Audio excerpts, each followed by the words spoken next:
Stock market का हाल बेहाल है। क्या ऐसे मार्केट में भी हम ऐसे स्टॉक ढूंढ सकते हैं जो यहां से 4 से 5 गुना होने की कैपेबिलिटी रखते हैं आने वाले 4-5 सालों में? तो बिल्कुल हाँ, हम ऐसे स्टॉक ढूंढ सकते हैं और कम से कम ऐसे स्टॉक तो ढूंढ ही सकते हैं जो यहां से ज्यादा गिरेंगे नहीं, लेकिन जब मार्केट थोड़ी सी भी बाउंस करेगी ना तो ये उछल के भागेंगे। तो ऐसे ही स्टॉक को मैं चुन के लाया हूं आपके लिए। ऐसे फंडामेंटली स्ट्रांग स्टॉक है ये। तो नाम लेना शुरू करता हूं, ज्यादा लंबा नहीं खींचना मुझे वीडियो, सीधा नाम लूंगा और स्टॉक के प्राइस बता दूंगा। बाकी आप देख लेना, 4 से 5 गुना होने की यहां से कैपेबिलिटी रखते हैं। हमारा जो पहला स्टॉक है ना वो टेलीकॉम सेक्टर से रिलेट करता है और मेरा फेवरेट स्टॉक। अब बचे कुछ दो ही तो प्लेयर बच गए हैं, एक रिलायंस का जियो और दूसरा भारती एयरटेल। दोनों मिलकर क्या कर रहे हैं, प्राइसेस बढ़ाए जा रहे हैं, अपनी मार्जिन, नेट प्रॉफिट मार्जिन को बढ़ाए जा रहे हैं। तो भैया इनमें से यही एक स्टॉक अच्छा लग रहा है जिसे आप खरीद सकते हैं, भारती एयरटेल। इसे यहाँ पे खरीद सकते हैं, लगभग 745 रुपए का, 700-750 रुपए का भाव चल रहा है इसका, और यहाँ से ये लगभग 4 से 5 गुना होने की कैपेबिलिटी रखता है। दूसरा स्टॉक हमारा मेटल सेक्टर से है और ये स्टॉक की पूरी डिटेल मैं आपको ऊपर में लिंक में दे देता हूं, वहां पे जाके आप देख सकते हैं। वीडियो काफी डिटेल में बनाया हुआ है वो। यहाँ पे मैं सिर्फ इसके स्टॉक का नाम ले लेता हूं। वो स्टॉक हिंदुस्तान जिंक है, जो नाम तो इसका जिंक है, लेकिन ये सिल्वर का सबसे बड़ा माइनर है इंडिया के अंदर में। सबसे ज्यादा माइनिंग यही करता है सिल्वर की, और जिंक की भी माइनिंग करता है। 300 रुपए का लगभग इसका भाव चल रहा है। 30 रुपए 40 रुपए डिविडेंड ये हर साल लगभग दे देता है। इससे पहले 20 रुपए के आसपास देता था हर साल। इसका डिविडेंड ट्रैक रिकॉर्ड बहुत अच्छा है। आप ऐसे स्टॉक में अगर इंटर करते हैं ना तो यहाँ पे जो डिविडेंड आपको मिलता है ना वो आपको वापस से इसी स्टॉक में डालना होता है। तो ये जरूर ध्यान रखना, ऐसे मत देख लेना कि यहाँ 300 पे बताया 700 पे खड़ा है, लेकिन ये हो सकता है उस समय तक आपको 300 रुपए का डिविडेंड और दे चुका हो। हमारा तीसरा स्टॉक एफएमसीजी की सबसे दिग्गज कंपनी है, इंडियन टोबैको कंपनी, मतलब आईटीसी, जिसके बारे में बहुत चर्चाएं पहले चल चुकी है। अभी ये स्टॉक बहुत ही अच्छे लेवल पे खड़ा है। 380 रुपए का भाव चल रहा है इसका। यहां से दमदार तेजी दिखाने की कैपेसिटी रखता है। लगभग 3 से 4% का डिविडेंड देता है ये। चौथा स्टॉक हमारा कंस्ट्रक्शन फील्ड की कंपनी है, काफी बड़ी कंपनी है। इसकी सॉफ्टवेयर में भी अच्छी पकड़ है और साथ साथ में काफी होल्डिंग कंपनी है इनकी। लगभग 250 कंपनी ये होल्ड करती है। इनकी 250 कंपनी सब्सिडरी है, और सबसे बड़ी बात है इसका कोई प्रमोटर ही नहीं है। प्रमोटर थे लेकिन प्रमोटर की होल्डिंग अभी नहीं है। ये स्टॉक इसके इंप्लॉई द्वारा ही होल्ड किया जाता है। लगभग 13-14% इसके इंप्लॉई की होल्डिंग है और किसी के द्वारा कंट्रोल नहीं की जाती है। इंडिपेंडेंट कंपनी कह सकते हैं। लार्सन एंड टुब्रो पांचवी कंपनी हमारी पावर सेक्टर से रिलेटेड है, और पावर के फील्ड में इसके बिना कोई काम ही नहीं हो सकता। यहां से वहां ट्रांसफॉर्म करना है पावर, तो आपको वो ट्रांसपोर्टेशन कहां से मिलेगी मालूम है? इसी कंपनी के थ्रू मिलेगी। ये बहुत ही दिग्गज कंपनी है। हो सकता है ये एप्रिसिएशन उतना ज्यादा ना दे सके, लेकिन पैसा आपका यहाँ पे बिल्कुल सेफ है। डरने की कहीं पे भी जरूरत नहीं है। कंपनी की नेट प्रॉफिट मार्जिन लगभग 30% के पास में मेंटेन की हुई रहती है इसकी। पावर ग्रिड है ये स्टॉक, और इस पे भी आप दाव खेल सकते हैं। हमारा छठा स्टॉक एक ऐसा बैंक है जो पूरे के पूरे इंडिया में फैला हुआ है। कहीं पे भी इसने भेदभाव नहीं किया है। सब जगह के सब लोगों के इसने अकाउंट खोले हैं, पहले भी खोले, अभी भी खोल रहा है। इंडिया का सबसे बड़ा पब्लिक सेक्टर बैंक है ये। क्या आप गैस कर पा रहे हैं कौन सा बैंक है ये? हाँ, स्टेट बैंक ऑफ इंडिया।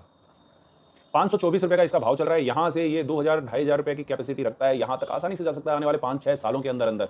अभी पब्लिक सेक्टर बैंक की रैली अभी शुरू नहीं हुई है। अगर ये शुरू हो जाती है ना तो बहुत अच्छे से ये और उछल सकता है, बहुत तेजी से भागेगा ये। हमारा सातवां स्टॉक फिर से एक मेटल सेक्टर की कंपनी है और बहुत ही दिग्गज कंपनी है। प्राइवेट सेक्टर की सबसे बड़ी कंपनी कह सकते हैं इसे।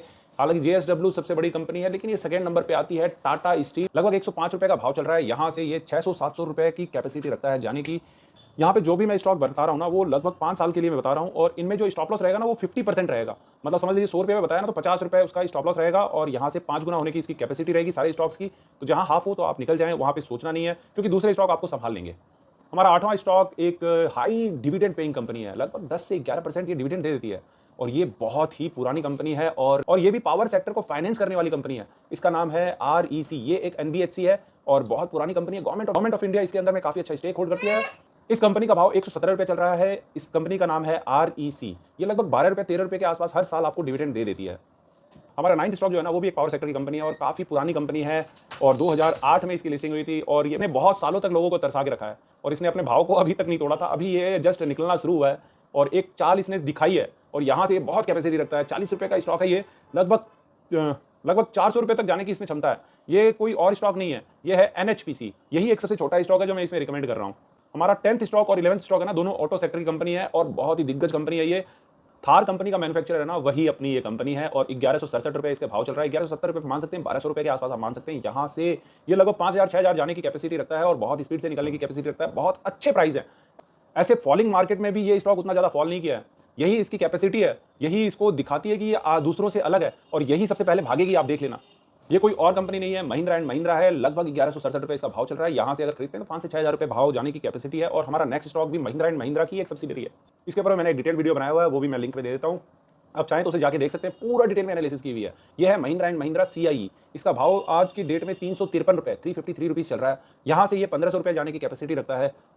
हमारा 12वां स्टॉक जो है वो है एक होटल इंडस्ट्री की कंपनी, और बहुत ही मतलब ऐसा समझ लीजिए, इस होटल पे विश्वास नहीं किया तो फिर किस पे करोगे भाई?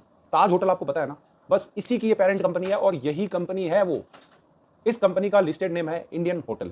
320 रुपए का भाव चल रहा है और एकदम मतलब कह सकते हैं कि अभी कोरोना काल ये सब से ये जूझ कर अभी आगे बढ़ने के लिए रेडी हुआ है। ये हमारा लास्ट स्टॉक है, अंतिम स्टॉक है। पेट्रोकेमिकल की फील्ड में ये काम कर रही है, साथ साथ में ये अपना पानी को जो सप्लाई करने का काम है ना मुंबई में, वो उस एरिया में बहुत ज़्यादा एक्टिव है। ये महाराष्ट्र में ज़्यादा एक्टिव है ये कंपनी। इस कंपनी के ऊपर मैंने एक डिटेल वीडियो बनाया, वो आप जाके देख सकते हैं और बहुत अच्छे भाव पे यहाँ पे मिल रही है ये हमें। इस कंपनी का नाम है RIIL। लगभग 780 रुपए का भाव ये इस कंपनी का चल रहा है। यहाँ पे मतलब समझ सकते हैं माउथ वाटरिंग प्राइस पे ये मिल रहा है। यहाँ से बहुत ज़्यादा कैपेसिटी है कि ये अगर 6-7 हज़ार रुपया भी जाएगा ना तो मुझे आश्चर्य नहीं होगा। हाँ, इतने तक जा सकता है ये आने वाले 4-5 सालों के अंदर अंदर। इनमें इन्वेस्ट करने से पहले अपने फाइनेंशियल एडवाइजर से जरूर बात कर लीजिएगा और अगर वीडियो अच्छा लगा हो तो लाइक और सब्सक्राइब जरूर कर दें।